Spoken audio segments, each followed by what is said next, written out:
नमस्कार. आज आपण बनवणार आहोत अंड्याची भाजी. सध्या खूप थंडी आहे आणि सर्वांना काहीतरी नॉनव्हेज खायचं असतं. पण थंडीमुळे आपल्याला स्वयंपाकही करू वाटत नाही. यावेळेस ही भाजी खूप झटपट होते आणि भाकरी, भाजी किंवा चपाती कशासोबतही आपण खाऊ शकतो.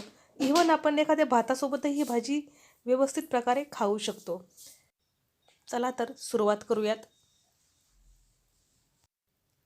भाजीसाठी मी 4 अंडे उकडून घेतलेले आहेत. उकडलेली अंडे थंड करून त्याची मी साले काढून घेतलेली आहेत. आता झटपट भाजी बनवूयात. भाजीसाठी मी गॅसवरती कढई ठेवली आहे. कढई गरम झाली आहे. आता कढईमध्ये मी 2 चमचे तेल ॲड करते. तेलही चांगलं गरम होऊ देणार आहे आणि त्यामध्ये एक मीडियम आकाराचा कांदा कट करून टाकलेला आहे. कांदा आपण छान लाल रंग येईपर्यंत परतून घेणार आहोत. 2 ते 3 तेजपत्त्याची पाने कांद्यामध्ये टाकून घेणार आहोत, म्हणजे तेही छान परतले जातील. 2 मिरच्या आणि एक मोठ्या आकाराचा टोमॅटो कट करून घेतला आहे. टोमॅटो थोडासा बारीक कट करायचा आणि त्यामध्ये टाकायचा आहे. टोमॅटो चांगला मऊ होईपर्यंत आपण हलवून घेणार आहोत. टोमॅटो जितका जास्त मऊ होईल तितकी भाजीला आपल्या टेस्ट खूप छान येते. टोमॅटो कच्चा कच्चा राहायला नको, तो खूप असा स्मॅश व्हायला हवा. म्हणून आपण टोमॅटो खूप छान असा हलवून घेणार आहोत.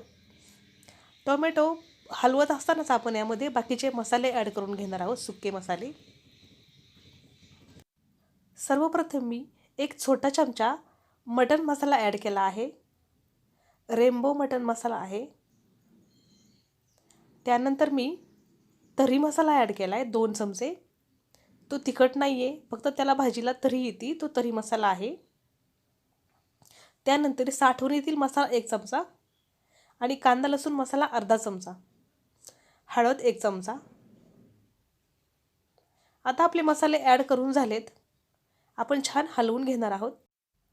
मसाल्यात आपण आता मीठ ॲड करणार आहोत. आपण मीठ ॲड केलं नव्हतं. मीठ ॲड करून घेतल्यानंतर आपण मसाले परत एकदा खूप छान हलवणार आहोत. आता मसाल्याला तेल सुटायला लागले आणि टोमॅटो चांगल्या प्रकारे मऊही झाला आहे. उकडून ठेवलेली अंडी मी अर्धी अर्धी कट करून घेतलेली आहेत. आता ती अंडी आपण फोडणीमध्ये ॲड करूया. 4 अंडी आहेत. 4 अंड्याचे 8 काप झाले आहेत. 8ही काप आपण कढईमध्ये टाकून घेणार आहोत. सर्व अंडे कढईमध्ये टाकून झालेले आहेत. त्यावरती मी थोडीशी काळी मिरी पावडर आणि वाळवणातील जी कोथिंबीर आहे त्याची थोडीशी पावडर, अशी दोन्ही पावडर मिक्स करून टाकलेली आहे. सर्व अंडी आपण एकदा छान हलवून घेणार आहोत, म्हणजे मसाला त्याला खूप छान प्रकारे लागला जाईल. सर्व अंडी हलवून घेतल्यानंतर आपण 2 मिनिटासाठी त्यावरती झाकण ठेवणार आहोत. 2 मिनिट आपण गॅस मिडियम ठेवणार आहोत आणि अंडी झाकून ठेवणार आहोत. 2 मिनिटानंतर तुम्ही पाहू शकता अंडे खूप छान फ्राय झालेत.